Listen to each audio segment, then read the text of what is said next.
노후 준비 어떻게들 하고 계십니까? 지난해 기준 이 우리나라 은퇴자들은 국민연금으로 한 달에 평균 54만 1,000원을 받았습니다. 도저히 생계를 꾸려갈 수 없는 수준이지요. 그래서 여기에 직장인이 퇴직할 때 받을 수 있는 퇴직연금, 그리고 금융회사의 이 연금 상품에 추가로 가입하는 이 3층 구조를 쌓으면 노후 준비에 문제가 없다라는 게 전문가들 조언입니다.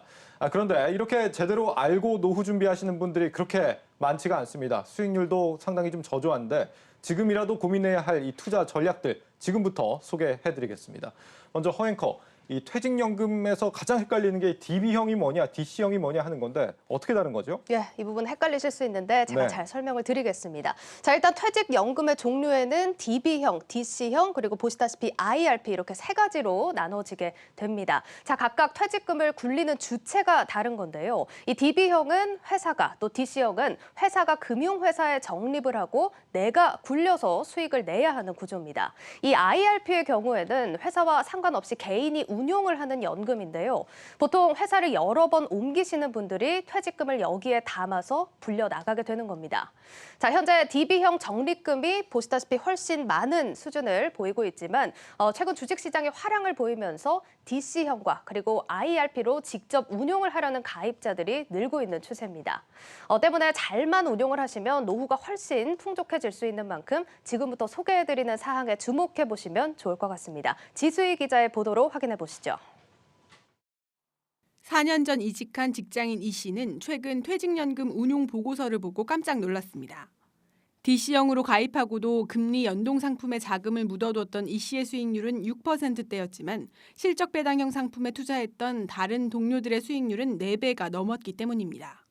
전 직장에서는 DB여서 그냥 알아서 잘 굴러가고 있겠지 생각을 해서 퇴직연금이라는 것 자체에 대해서 깊이 생각을 해본 적이 없는 거예요. 운용도 못하고 있고 제가 운용을 할 수 있는지도 몰랐고 그런 상황에서 이제 시간이 너무 흘러간 거죠. 이게 어떻게 된 건가? 보험사에 문의를 해봤더니 스스로 운용을 하시지 않아서 그렇다 그렇게 말씀을 하셔서 그때부터 이제 스스로 운용을 해야겠다. 이 씨처럼 스스로 운용할 수 있는 상품에 가입하고도 운용을 하지 않고 자금을 묻어둔 가입자가 많습니다. 현행 제도는 퇴직연금 가입자가 운용 지시를 하지 않으면 원금 보장형 상품으로 자동 편입되기 때문에 현재 한국 퇴직연금의 수익률은 1%대에 그치고 있습니다. 전문가들은 우선적으로 자신에게 맞는 퇴직연금을 가입하고 있는지 파악할 필요가 있다고 조언합니다.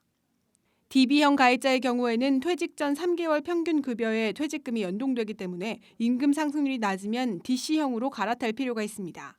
우리나라의 그 상장 기업들 기준으로 평균 임금 상승률이 한 3.5에서 4%, 높은 데는 4%까지 된다고 하거든요. 그러니까 그 정도면 사실은 지금 현재의 어떤 물가 상승률이나 이런 거에 비하면 임금 상승률이 조금 더 높은 편이니까 DB를 선택을 하시는 게 좀 더 합리적인데 임금 상승률이 3%보다 못 미친다는 DC를 선택을 해서 적극적으로 DT 자산을 내가 관리를 통해서 수익률을 높이면 특히 호봉제 실시 기업에서는 사원에서 대리로, 대리에서 과장으로 승진할 경우 임금 상승률이 높아지기 때문에 DB형을 유지하는 것이 좋습니다.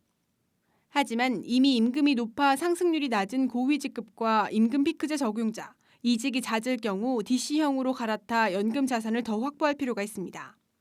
DC형 가입자라면 운용에 관심을 갖고 특히 자신의 은퇴 시기와 나이를 고려해 원금 보장형과 실적 배당형의 비중을 정하는 것이 중요합니다. 이제 100 마이너스 나이라는 그 법칙을 가지고 있거든요. 내가 만 30대라 그러면은 100 마이너스 나이 30을 빼면은 70이 나오잖아요. 그럼 70% 정도는 실제 배당성 투자하시기 바람직하고요. 내가 만 50대다. 50% 정도는 원리 보장성 운용하시고 남은 자금 가지고 이제 실제 배당에 분산 투자하셔가지고 미국 퇴직연금 시장에서 그 우리나라 DC형 할 수 있는 상월 K 하시는 분들이 그런 방식으로만 투자를 많이 하고 있습니다. 직장 퇴직연금 외에도 개인형 퇴직연금인 IRP를 통해 노후 자금을 추가 확보하는 것도 고려해 볼 필요가 있습니다. 한국경제TV 지수희입니다. 퇴직연금 수익률이 저조한 만큼 대안이 될 수 있는 투자 상품에도 관심이 높아지고 있습니다. 이 사항은 증권부 정희영 기자와 함께 짚어보겠습니다.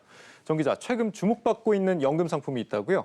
네, 저조한 퇴직연금 수익률을 대체할 상품으로 투자자들은 TDF, 그러니까 타겟 데이트 펀드에 주목하고 있습니다. 타겟 데이트 펀드요. 이게 어떤 상품입니까? 네, TDF는 타겟 데이트, 그러니까 목표로 한 은퇴 시점에 맞춰서 안전자산과 위험자산 비중을 자동으로 조절해주는 펀드인데요.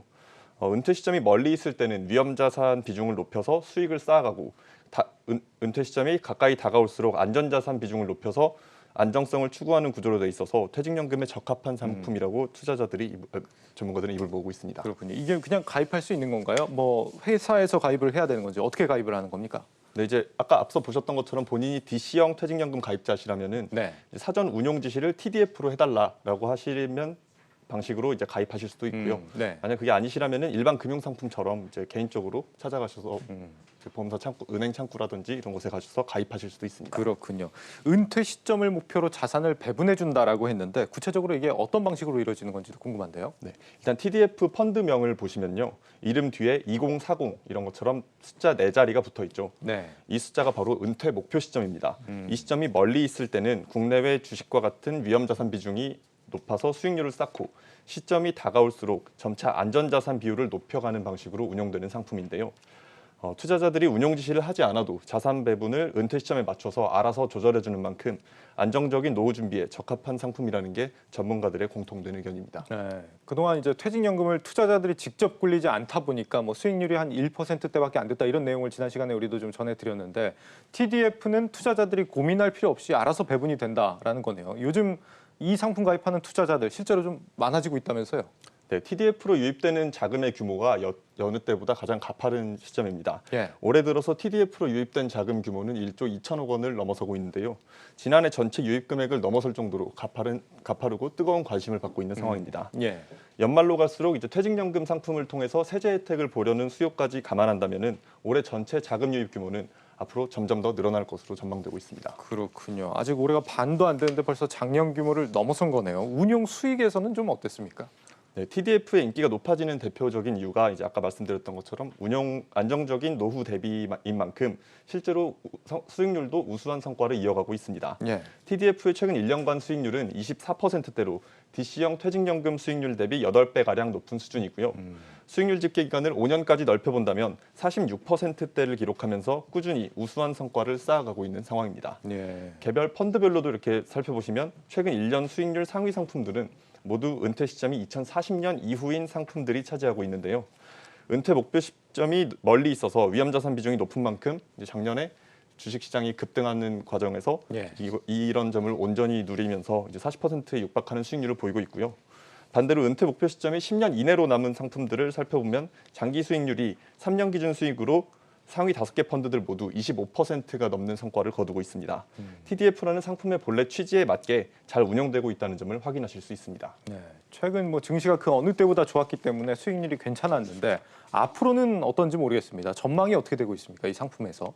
네, 이제 TDF가 아까 말씀드렸던 것처럼 장기적인 관점에서 운영되는 상품이라고 말씀드렸잖아요. 예. 네, 그렇기 때문에 자금 유출입이 자주 이렇게 많이 들어갔다 나왔다 빠지게 된다면은 펀드 운용에 있어서 좀 안정성이 떨어질 수 있겠죠. 그래서 전문가들은 TDF가 지금과 같이 안정적인 성과를 이어가기 위해서는 꾸준한 자금 유입이 이어져야 된다고 분석하고 있습니다. 이미 매년 투자자들의 높은 관심에 막대한 자금이 유입되고 있어서 안정성 면에서는 긍정적인 상황은 조성됐는데요. 네. 현재 국회에서 퇴직연금 수익률 개선을 위해서 디폴트 옵션 제도 도입에 대한 논의가 이루어지고 있다는 점 역시 향후 안정적인 자금 유입을 기대할 수 있는 요소로 꼽힙니다. 디폴트 옵션. 이것도 이제 특별히 운용 지시가 없으면 알아서 투자되는 거 아닙니까? 그런 의미죠. 예, 맞습니다. 디폴트 옵션은 이제 DC형 퇴직연금 가입자가 사전에 운용 지시를 하지 않았을 경우에 적격 투자 상품으로 지정된 상품에 자동으로 투자되는 방식인데요. 네. 현재 디폴트 옵션 도입과 관련해서 법안은 여당에서 2건, 그리고 야당에서 1건 총 3건이 발의돼 있습니다. 여당은 디폴트 옵션의 본래 취지인 수익률 개선과는 거리가 멀어진다는 이유에서 적격 투자 상품의 원리금 보장형 상품을 제외하는 안건을 발의했고요. 예. 야당 측에서는 손실 가능성을 낮추고 퇴직연금 수급자들의 선택권을 보장하자는 차원에서 원리금 보장형 상품을 포함하는 안건을 발의한 상황입니다. 네. 이렇게 양측의 이견이 있는 만큼 이를 좁히기 위해서 지난달 국회에서 이제 관련 업계 전문가 간담회도 열렸었는데요. 국회 환경노동위원회에서는 간담회에서 나왔던 내용들을 바탕으로 보완 절차를 거쳐서 이달 말 노동소위원회에서 최종 의견 수렴을 하고 환노위 전체 회의에 회부할 예정입니다. 노동소위원회에서도 이번 디폴트 옵션 도입 법안을 최우선 해결 법안 가운데 하나로 삼고 있는 만큼 이 절차가 예정대로 마무리된다면 이르면 다음 달 중에 법사위를 거쳐서 이르면 6월 중에 본회의에 상정될 전망입니다. 디폴트 옵션이 이르면 6월 정도면 통과가 될 수 있다라는 얘기인데, 그런데 이렇게 이제 디폴트 옵션이 도입이 되면 TDF에 안정적으로 자금이 유입될 것이다라고 앞서 우리 정 기자가 얘기했는데, 이거는 어떤 이유 때문입니까? 네, 디폴트 옵션이 이제 운용 지시를 하지 않았을 때 적격 투자 상품에 자동으로 투자되는 제도라고 말씀드렸잖아요. 예. 이 적격 투자 상품으로 가장 많이 거론되고 있는 상품이 바로 TDF이기 때문입니다. 만약 향후 디폴트 옵션이 도입되고 TDF가 적격 투자 상품으로 지정된다면 지금보다 더 가파른 자금 유입세를 기대할 수 있겠는데요. 대표적으로 미국의 경우 DC형 퇴직연금 제도인 401k에 디폴트 옵션 방식이 결합되면서 가입자가 늘고 TDF에 자금이 몰려든 바 있습니다. 때문에 국내에서도 디폴트 옵션이 도입된다면 TDF를 향해 대규모 자금이 유입되고 펀드 운용에 있어서 안정성을 더할 수 있을 것으로 기대하고 있습니다. 그러니까 이 말은 퇴직연금에서 내가 특별히 운용 지시를 안 하면 지금은 이제 원리금 보장 상품으로 가다 보니까 수익률이 저조한데, 이 디폴트 옵션 제도가 통과가 되면 앞으로는 그 내가 특별히 운용 지시를 안 하면 TDF로 투자가 된다, 이런 얘기거군요. 네, 그런 가능성이 높아지는 상황입니다. 알겠습니다. 퇴직연금 수익성 개선을 위한 대안으로 우리가 TDF에 대해서 좀 알아봤는데, 마냥 좋기만 한 건 또 아니겠죠. 어떤 점에 유의해야 됩니까? 네, 일단 안정적인 노후 대비를 위해서 무작정 TDF로 자금들이 몰려들고는 있지만 전문가들은 이제 막연한 기대감만으로 이 상품에 투자하는 것은 좀 조심할 필요가 있다고 조언하고 있습니다. 예. 펀드별 수익률을 좀 살펴보겠는데요. 목표 시점이 얼마 남지 않은 펀드들은 장기 수익률이 높고 단기 수익률이 낮게 나타나고 있거든요. 펀드가 이제 가입자 개개인의 가입 시점에 맞춰서 운용되는 게 아니라 이미 지정된 목표 시점에 따라서 운용되고 있는 상품에 본인이 탑승하는 구조이기 때문인데요. 예. 이렇게 TDF 상품의 라인업마다 위험자산과 안전자산 비중이 천차만별인 만큼 투자에 앞서서 본인의 위험 성향과 은퇴 시점에 맞춰 상품별 투자 전략을 면밀히 살펴봐야 한다는 조언입니다. 네, 증권부 정희영 기자와 함께했습니다.